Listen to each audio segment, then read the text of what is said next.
Okay, good morning. So we're up to Shin Chof Beis Seif Vav, and we'll finish off the Siman in Shem. Very interesting case.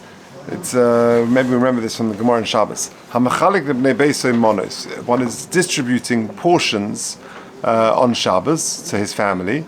Yochel lahatel goyro. You're allowed to make some sort of lottery. Loima lemisha yetzi goyro ploni. Whoever wins this piece, yeah, chelik ploni shalei.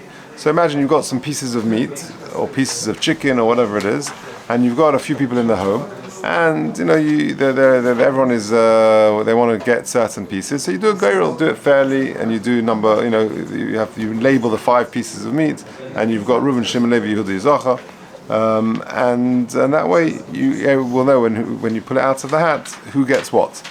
That is allowed. So long as the pieces are equal, it's that way you're equalizing and you're avoiding jealousy between the people. Also, it's only allowed in Bnei Beisei, not with other people.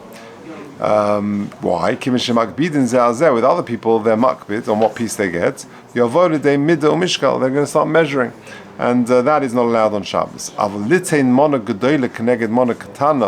But if you've got different sizes, and if you win the lottery and you win the bigger piece of meat, that's a problem of gambling, of lot, during the week. Even that would not be allowed. With your own family, it's allowed. So Baruch Hashem, my brother got the bigger piece, not the end of the world. And you can't even do it through an Ein Yehudi on Shabbos. Okay, so it seems a little bit, it seems a little bit unusual. We don't do these things; we just distribute it. But it's hard to explain exactly how this worked. It could be that they were living in times where the food was much less plentiful than today, and it could be also. Yesterday I've got nowadays many of the boys have finished their exams, the year 11, 13, so they've gone off into doing the various holidays and cottages and pools and whatever in Spain and Portugal. Not something we did when we finished our A-levels, but so the boys said yesterday they went, a few of them, to buy meat, and they take frozen meat with them. So he was going to Croatia, and you could imagine you've got half a dozen boys there, and each one has put in their hard-earned money, and how come he's getting a much bigger piece of meat? And that you can imagine these sort of scenarios where there's more hakpada.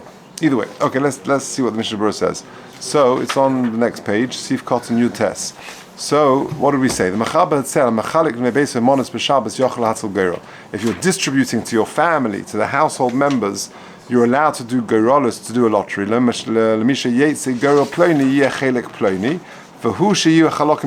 says the Mishnah Berurah Yutes. To bezeh ein shayach shum issa. There's no one's really winning and losing. You're just it's a way of organizing how you distribute the pieces. Okay. But then the Mechaber carried on. Aval machirim is also because they're makbid, and then you might come to midah or mishkel. Says the Mishnah Berurah Sif Cotton Chav. To distribute without some sort of lottery is okay. Distribute it, so you don't have to make sure that all your guests have equal pieces, because generally speaking they're not makbid. It's only because through the goyrel that it's going to be a problem. LMK wrote lahatel goyrel, but he just wants to do a goyrel doaz chazina shemakbidim, because that demonstrates that they are makbid. Afilu imheim shechenim v'lo bnei chabur achas. Even if they're neighbors and not part of one household unit, the derech sam shchenim lahakbid elu aleilu, because it could be that they are makbid. And therefore, Chazal, they say that some distributing different portions is not a problem, and the only problem is when you do it through a goyrel. Okay. Says the Mishnah Berurah, they're makbid, and they're not going to distribute. They're even for a small amount, they're worried about it. Now that's part one. Then we said avolitin monogadola keneged monokatana. We said at the top, and if you want to distribute, they're different sizes. So there's the bigger, choicer piece of meat, and then you get the smaller piece, and you're going to do a goyrel. Who's going to get the big piece of meat, and who's going to get the little pulka or something? That is also mishum kuvya. Now, what is kuvya? Kuvya is some form of gambling. So says Mishnah Berurah, Hainu. To me, Sifkot Chof Beis. Shemisha Yiska Begerel Yitel HaGadoy. Lemisha Yischayev Yitel HaKtana. The winner takes the bigger piece, the loser takes the smaller piece. That is a problem. So hu bichlal shchikas kuvya mamish. That is a problem of gambling. Kuvya hu mashem esachkin ba'etzim. It's some form of you're playing with sticks or something, and there's a winner, there's a loser. Kuvya hu avak gezel midivreihem. It's considered theft midrabanon. She'ein daitel haknoisa bekinyan gomer lahachi osa af bechol. And that is allowed, is also even bechol. Let me just finish that and explain a bit more. But after balabais, I mean, they basically lo shaykh gezel, even though in the family unit there's not really shaykh gezel, klal shah kol shalom, because it all belongs to the balabais, to the father. Mikol mokum also dilma osi lisruchi bekuvya macherim. It's also because they might sort of get a smell for gambling, and it might teach bad midas in the kids. And for others, it's certainly also for kolshkem b'Shabbos the kuvya domin lemekach umemka, and kuvya is domin lemekach umemka. So there isn't time to go in detail. It's a whole shir. It's a very interesting shir. But gambling and halacha, what exactly is the story? So the Gemara says in Sanhedrin that an gambler can't be an aid, right? So that's well known. The Gemara says, well, what exactly is the problem? So the Gemara gives two reasons. One is asmachta. Asmachta means that you are certain that you're going to win this game of cards or whatever it is, or this whatever the game you're playing is, and therefore when you hand over your money, you're not doing so freely because you were certain you were going to win, and that's a form of gezel medivreihem. That's one reason. The other reason is because of tikkun olam. In other words, you're not doing. If you spend your whole days gambling, what are you contributing to society? You're not benefiting the world at large. What's the nafkamina between them? The nafkamina is a part-time gambler. So if it's Yishuv Olam, then 9 to 5 I'm benefiting society. Once a week, whatever, I play a game of cards. So if it's Yishuv Olam, that would be okay. But if it's because of theft, then part-time theft is also not allowed. Now it's machlekas in Rishonim, it's machlekas mechaber and ramah, and it comes out therefore it's machlekas Ashkenazim and Sfaradim when it comes to gambling. And the Sfaradim are actually much stricter, that they say it's asmachta, we say Yishuv Olam.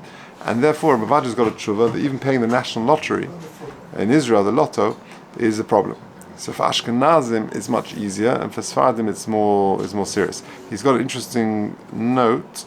If you look at 26, Hagoyrolos hamisbatzois halidei isuf kesef me'anoshim rabim al manash yizke echol me'em kechol hakesef. Yeah, you want to do it. Everyone puts in £10, and the winner wins the big pot. Kosav b'sefer erech shai. People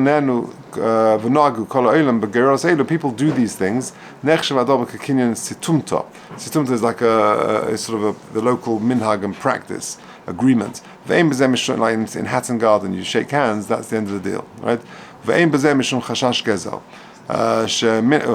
Normally, I used to be. And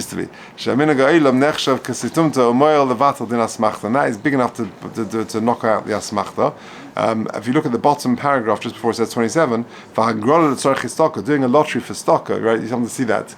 Everyone puts in £100 and then the winner gets the Sefer Torah or whatever, something like that. So that gambling or this hagrola, this sort of lottery for stocker purposes is okay. When you give your £100 to, what's it called in Oyel Moshe, they have this every year. You put in £100 and then you win whatever the big sum is. But when you give your £100, it's not really gambling because you're not really hoping to win. It's not a good investment. Yeah, your chances of winning are very, very small. And pretty much when you give your £100, you're saying goodbye to your £100 and you're very happy that it goes to a very good cause and finished. So that's the point. Ain't the zakas a prize. It's not to get the prize. And it's to support that particular stocker. And true, there is going to be a winner. So these sort of things for stocker purposes are considered okay. All right, let's carry on. So the Mechaber has said, towards the end of the Mechaber, they both so if you got a few pieces of meat and you got smaller and larger pieces, and you want to do a geirul, you say, look, kids, you're all fighting about these pieces of meat. Everyone wants the bigger piece. Let's do a geirul. So you put your kids' names in one pot, and you put the piece 1, piece 2, piece 3, and you pick it out. Even though they're different sizes, that's okay because generally a makbidim. Says the Mishnah Berurah Chaf Gimel, Sharu Noisin Lohem HaKol Mishalei. It's all yours. We're not really worried about Midah Mishkel. For Gamba Kuvi Enkan, there's no concern of Midah Mishkel because you're not going to sort of, no one's particularly makbid, and there's no real concern of Kuvia. If the kids, however, are dividing their own things, then is a problem. Also, Monogdola connected Monokatana, like we said above. And then the Ramah said at the end, also Lahatzil Geiril, B'Shabbos Afidu Eni De'en Yehudi. You can't do a geirel through a non-Jewish person on Shabbos. Hainu imhu lechalek ezedov, to distribute something. V'also afilu b'makom to osil insuye, and it's also even in a situation where you're doing it to avoid a fight. Avalahatzil geirel mi yom kaddish and mi yale l'teira shari. Yeah, you want to do some sort of lottery of some form to decide who's going to say kaddish, who's going to get the aliyah. That would be allowed. To hoyu mafisim b'Shabbos v'migdash, because you've got a great precedent. There used to be some sort of lotteries in the Migdash, back in the day, mi sheikh and mi zayrik, and they did these types of lotteries. The Gemara describes various forms. V'ayin b'nei za'kodesh hevi b'shem shus Yaakov chelik gimel simin chaftalad shemash m'she'inu muter rak lahatzel gerim oteich hasefer k'nohug. Aval hatzel gerim is a piskoish nichtav be'er Shabbos, but to do it through some form of sefer, I'm not exactly sure how, but to do it with names which have been written out before Shabbos. Shem kol echod olav u'matilim bekalpe, you put it into a box. U'me'siyim piskei mi sheyal l'sefer Torah also v'chein kosav b'sefer Chaim. That is not allowed. To pull it out of a hat where names which are pre-written on Shabbos, that's not allowed. So 29, if you look at the footnotes of a tam or issa, and the reason for this is kosav b'sefer Chaim shom sheyesh lochu shem yavo likra b'shtari hadyotis. What exactly is the problem? It's a gezeira of shtari hadyotis. You might come to read business documents. What the concern is that Yehuda or Levi rocks up to shul and you'd forgotten to put him in the pot. So there's a concern the government might come to write this name that wasn't written before Shabbos. For even